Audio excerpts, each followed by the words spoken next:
Hello again, thanks for joining me. I am Mari Swaruu. The following information is published for entertainment purposes only. It can be taken as science fiction or as you see it best. Anyone with eyes to see. Before moving on to new topics, I would like to outline some of the most important basic concepts needed to understand what follows. Later I will expand on these concepts as well.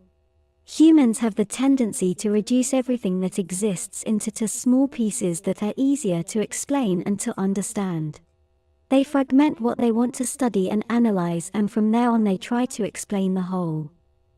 This is a thought strategy inherent to all thinking beings who, as limited individuals, limited by their own perception and understanding, will logically restrict the results of their attempts to understand anything to their own personal limits as individuals.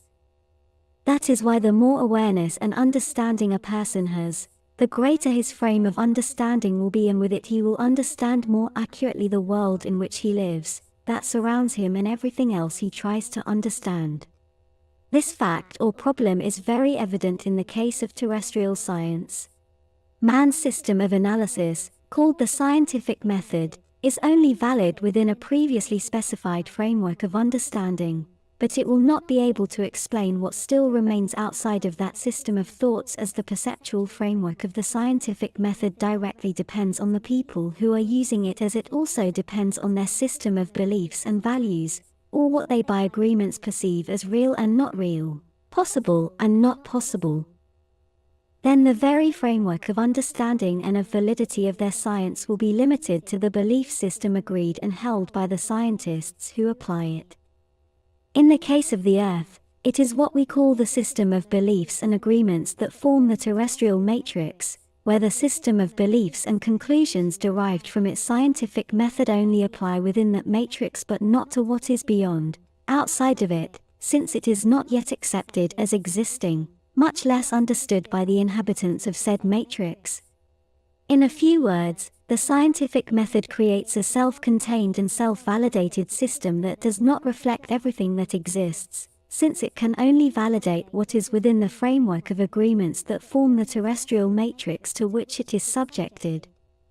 And whether or not the set of agreements that make up the terrestrial matrix expands or not depends on a group of human and non-human entities called Earth controllers, who do not allow the expansion of consciousness necessary to understand concepts and truths that are outside of what they want, and they want it to be so for purposes of control and exploitation of the population. And their main way to achieve this is using institutional validation, with it controlling what is real and what is not, what is possible and what is not. Moving on.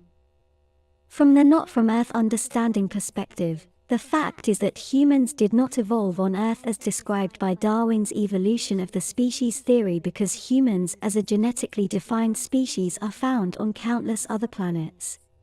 There is evidence of at least 400,000 civilizations with clearly human features, only in this galactic quadrant. That is a lot of humans. It is true that there are many differences between Lyrian variants of human beings in outer space. Some look more human than others, but all have the same distinctively human form. And many of those civilizations are of beings with the exact appearance and genetics of Earth humans, differing only in minor but sometimes important genetic markers, but dressed in a pair of jeans and a t-shirt would pass off as a simple earthy human being in any bus station. Holding the same morphology, these species adapted the world around them to the common and specific needs of all human bodies, which also brings a way of thinking and reasoning very similar to that of terrestrial human beings. So many things in all these civilizations are common to what human beings have on Earth. The same way of thinking will cause similar clothes, shoes, gadgets, and so on. A chair is a chair and is a chair on Earth and on Alpha Centauri. And there is only so much you can do with a t-shirt. The common understanding among non-terrestrial human civilizations is that human beings in general, as a race, initially come from planets that orbit the star Vega in the constellation of Lyra, and for that reason the entire group of human races in outer space are called Lyrian races, from where they migrated to different solar systems of this galactic quadrant in an event known as the Great Expansion, which itself is part of the so-called Orion Wars. However, the human being as a species already existed before these events, and there is also evidence that at the same time as in Vega, they also inhabited many other planets and places. This is very difficult to calculate since time itself is very flexible when it is outside of an established context such as the perception of the speed of the passage of time within one or another specific planet. There is no single agreement on the perception of speed and the constancy of the passage of time. It is true that there is some degree of artificial genetic alteration in Earth humans as such. However, the understanding of the Taygetans and the Swaroonians is that it was done at least mostly through the use of mind control and perception control over the human population, and therefore it is reversible individually, as a consequence of each person's expansion of consciousness. The understanding of Taygeta and of the Swaroonians is that human beings as a species, unlike all other species of plants and animals, have always existed and are part of the expression of the universe itself. They all are the universe itself, with variants of each species adapted to the specific place where they live, considering climatic and general conditions among many other things. The concept of no time. Time itself as being only relative to consciousness and to the consciousness that perceives it, and only an illusion. Therefore the universe has always existed. It never had a beginning and will have no end. This last one is a very difficult concept for the average person to understand, and even more for its scientists, as they are fully immersed and subjected to the values of the Earth's matrix, as they are all immersed in their own self-contained and self-validated belief systems and their own empirical experience that states that all things are born, live, and finally die.